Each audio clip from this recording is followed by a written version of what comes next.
talk to it. Now this is an example of our first generation device that we hooked up just to do power measurements. But it's basically nothing more than just a serial controlled reader and BNC connector. Let me see. This way around, and a BNC connector there just for measuring the power. So it's actually, it's not a hard build. Nowadays, actually, we put a lot more hardware into there to make it as noiseless as possible. But again, that's for the higher end targets only necessary. Now, when we're going to do EM probing, we need to have this coil. So we made it ourselves because we've actually experimented a bit with hard drive heads as well, because you can use this as an EM sensor as well.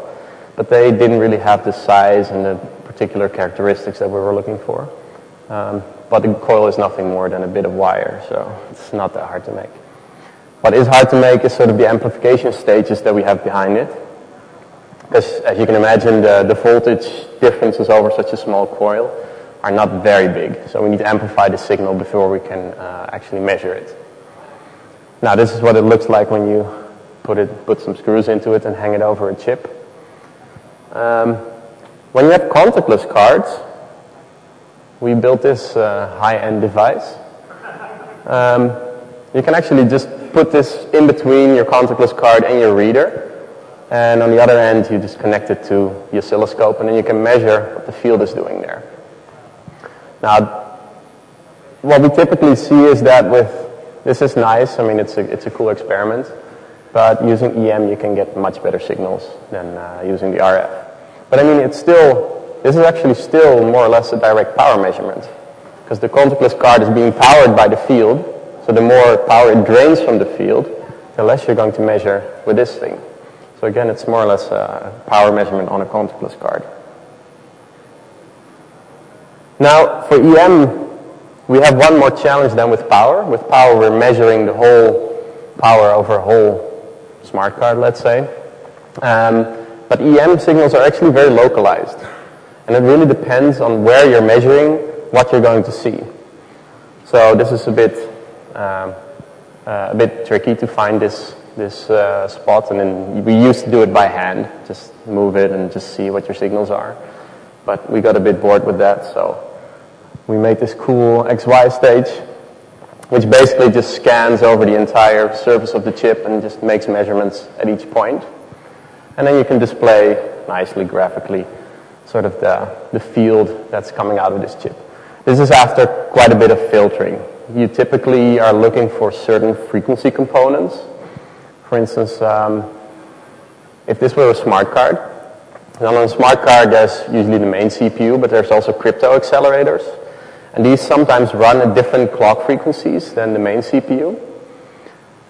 And if you go into spectral filtering, you can actually focus on those particular frequencies that you presume are the ones from the crypto clock, and that way you get a much better signal to noise ratio.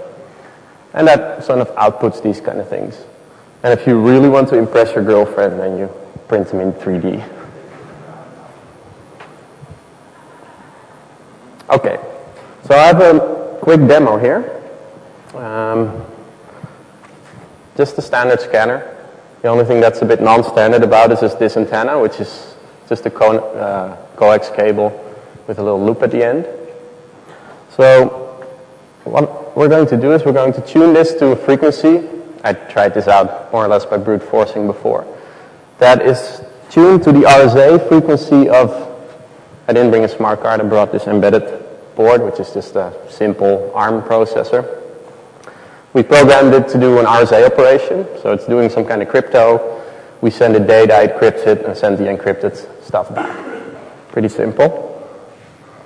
Let me put it up here. And hook up the radio. Now this might be a bit noisy. I hope not.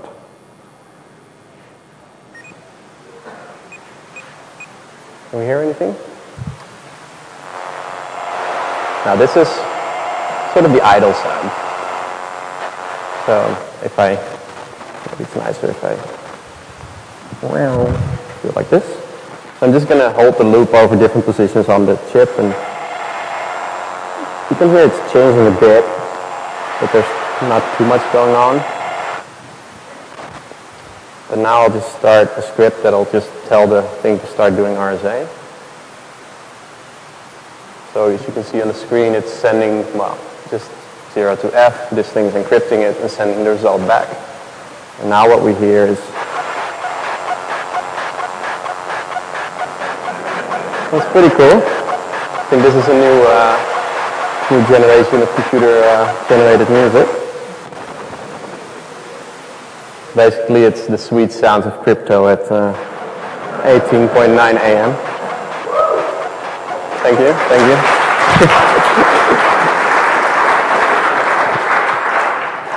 But this basically shows that just the signals coming from a chip, you can deduce that something's going on in there.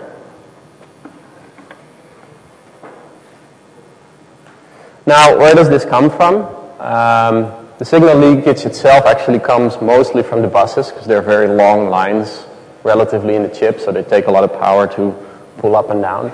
But also registers and ALUs and all kinds of transistors that are switching actually take up just a little bit of power, but enough to measure if you have big numbers of them. Now, when you start doing these kind of measurements, you will see these types of shapes.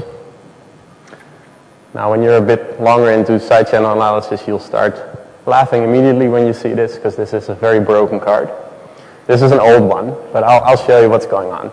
There's actually a card that's doing a pin verification. So a pin is a 4-digit number, and the card is going to decide whether this is the same pin that it has configured or not. So in our first measurement up here, we've entered a pin that's wrong in the first digit. In the second one, we did it in the second digit, third digit, etc. Now, the pattern that we see here is this sort of bump that's happening up here. And here we see it happening once. In the second trace that we took, we see this pattern occurring twice.